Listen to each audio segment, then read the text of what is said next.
the sauce is still cooking, as you can see, and we are going to be preparing the side meat. Now, it's meatballs. I'm going to prepare those for you, braciole and some pork spare ribs. And if you're really smart, you would make a double recipe of this. And this is just one recipe I'm showing you, because sometimes you have that extra 1 or 2 sausages. What do you do with it? Well, you want to put it in sauce, but you don't want it to overcome the sauce and be too much, because the sauce does get absorbed into the meatballs, for example. So let me start by preparing the meatballs for you. And this is a very, very basic recipe. I'm sure everybody has their own recipe, just like there are hundreds and hundreds of recipes for spaghetti sauce. Meatballs, same way. But I make my meatballs, I change it up every once in a while. I sometimes add cheese to it, sometimes I don't. Sometimes I put ricotta cheese in them, and sometimes I don't. Depends on what I have in my pantry. There's just no complete one way to do it. Any way you feel like it. If you like a little spiciness, a little hotness, you can buy the Italian sausages that are hot. They have hot and they have mild, and the mild is slightly sweet, so that they work out awfully well. So here, let's get started.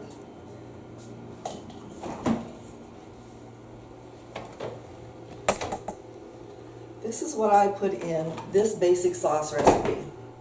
We have 1 pound of hamburger. Now, you can buy 80-20, you can buy 85-15, whatever your budget can handle. This is the Italian sausage. I always buy mild because we have some people that don't like it because it's hot and so forth. Now, I'm only going to use 2 pork sausages today. They're pork spare ribs, and I bought boneless today, but you can buy them with a bone in. It doesn't matter. And this is about 1/4 pound of pork sausage. So I add these 2 together, and let me get this bowl ready for you, and I'll show you what I do.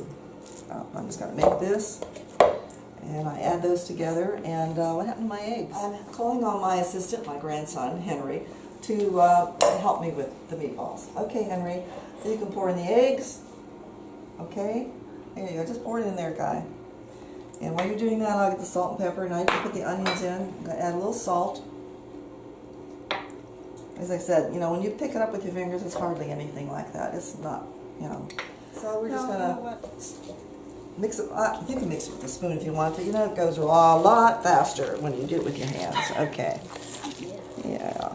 Okay. That's about 1 cup of breadcrumbs, or 3 handfuls. I pour it in. It ends up to be about 1 cup. And well, let's see.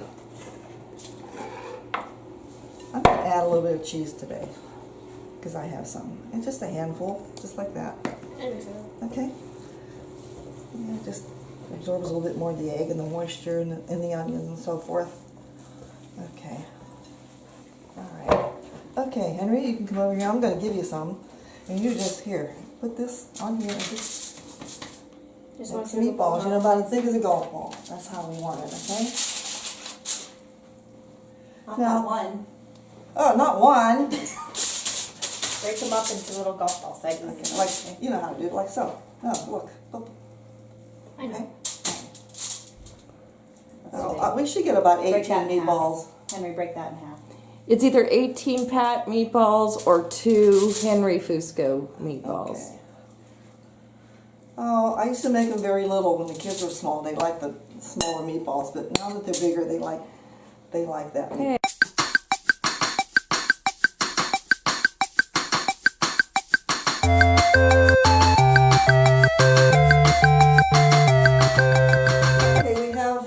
Completed doing the meatballs, and you can see we have quite a few here.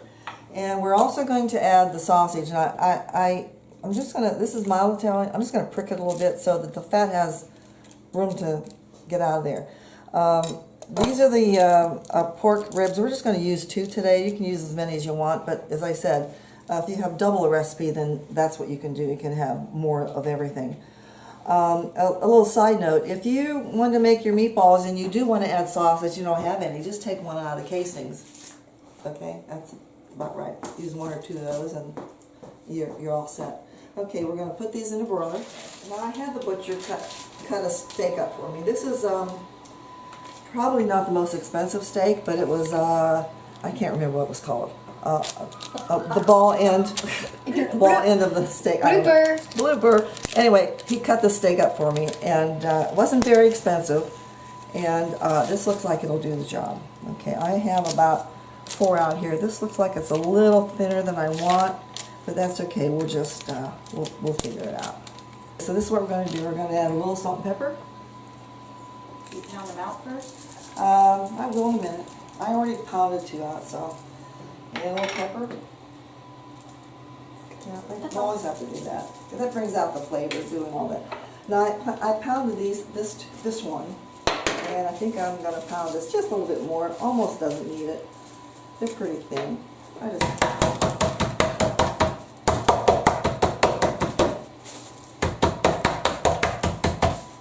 A lot of people like to put prosciutto in here, and with the cheese and the parsley. I don't particularly like prosciutto in mine because it's too salty for me. So you can certainly do that if you want to. Today we're going to eliminate it. So we're going to add some, Henry, you can come over here if you want, over here this way. And just don't be afraid to put a little cheese on here like so, see? Okay. A lot more than that, okay? Okay, this is grated Romano. You can put any kind of cheese. You can put mozzarella, but I kind of like the Romano or the stuff that comes in a can. Sometimes I don't have this, so I'll do that. Okay, just use it all, okay? All right, here we go. Okay, we're going to put a little parsley on it. Stick it with your fingers like so. Put a little parsley, so. Okay, roll it up. Okay, now here, put a little bit here. It's probably enough. Okay. Yeah. Okay, I'm just going to take it by one end. I'm just going to roll it up. It'll probably leak out the side, but that's perfectly fine. They're not real big, and I'm just going to try to fold in my ends if I can, but it doesn't matter. Fold it over. Take a toothpick, and here we go, like so. Okay. Now what we're going to do with these is a little bit different. We're going to fry these. Okay, here we go.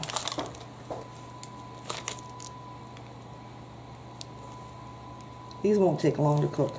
Depends on what kind of meat you use. If you use a flank steak, for example, it'll be fine. It just takes a little longer to cook.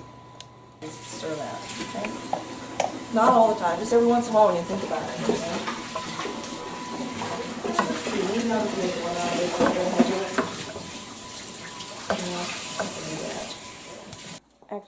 I just took the sausages out of the broiler, and as you can see, they're nice and brown.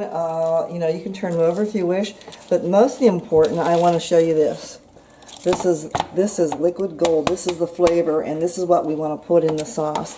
So I'm going to take these sausages and put them right directly in the sauce here, and work up a little. Get all the good brown bits off the bottom of the pan. And sometimes you can add a little bit of water to do that, or a little bit of wine if you want. But this is what I'm going to do. I'm going to pour all this. And if it looks too greasy, I would probably put it in a cup and let it cool a little bit and take some of the grease off. But this doesn't seem to be too fatty. Okay, and here's what it looks like in here. So you can see the brown, and that's going to be the flavor, added flavor. And let's use a spoon for this. And we'll just mix that around. Okay, and that's that. Okay, let's get this going here. All right, let's see if we can do this. This platter belonged to Nana, and she used this for as long as I can remember, and it's still in pretty good shape. It's all stainless steel. Okay, here we go. The reason I like to fry these is because there's not a lot of fat in them, and so it wouldn't be, they won't get brown, and browning is the key, because we add a little bit of water to the brown bits on the bottom of the skillet and pour that in the sauce as well. So we'll just do this. It'll take a few minutes. And I think I have room for one of the pork. Maybe I can put 2 in here. And here we are with some more. It's kind of settled down. I have more sauce. Okay. Now, just leave them in. When they're ready to turn, you'll know. If you try to turn too soon, they'll stick to the bottom of the pan. So wait till they get a good brown crest on them, and then turn them. You know, our family is so large now, we can't possibly get together for Sunday dinners. So when we have a wedding, that's when we have our family reunion. And I recently got back from Monterey, and we had a beautiful wedding there. One of my nieces, and it's lovely because we saw the whole family showed up and we saw everybody. It was just beautiful. And I told them what I was doing, that I was going to be doing. Not all the family members knew I was going to be doing it, just some. So when I told them that, they were so excited to see the results of today. Okay, we don't want to get too brown because if it burns, then it ruins the taste. So just see, this pork is perfect. Nice brown crust on it. Let's just drop that in there. We'll drop that one in there as well. And this one is ready to go in. They're doing very nicely because we're gonna scoop up the brown bits with a little bit of water. Would you like to get me a little bit of water? And I'm gonna add a little water. Look at the brown. Woo! It's called fond. F-O-N-D.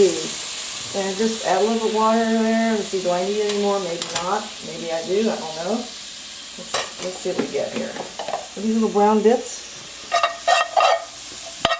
Oh, they make it wonderful. So Mom, when you deglaze the pan like that, you just use water? Do you ever use wine? Yes, I do. I use wine. I don't have any opened right now. Julie, get on that. We have to open some wine. But I'm already done deglazing, so too late. Okay. Too late. Okay. It's never too late to open wine, though. Okay. See, that's what we have. Perfect. Okay, let's put that right in here. Any brown bits? Okay, here we go. And then, like, why do you put like everything in sauce? Yeah, then we'll put it back on here. Make sure we have it on low. We don't want to cook it too fast. Okay. Now, when I make lasagna, I have a big pot, and it's a 20-quart pot. This is 6. I have a 20-quart. I probably make quadruple the recipe, and it's filled to the top. So you need a lot of sauce for that. So we'll do that in another episode where we'll make some noodles, and then we'll put the lasagna together for you so you can see how that's done. Too bad you can't come and have some for dinner. Tonight we're going to have spaghetti and meatballs with the sausages. So we'll see you then.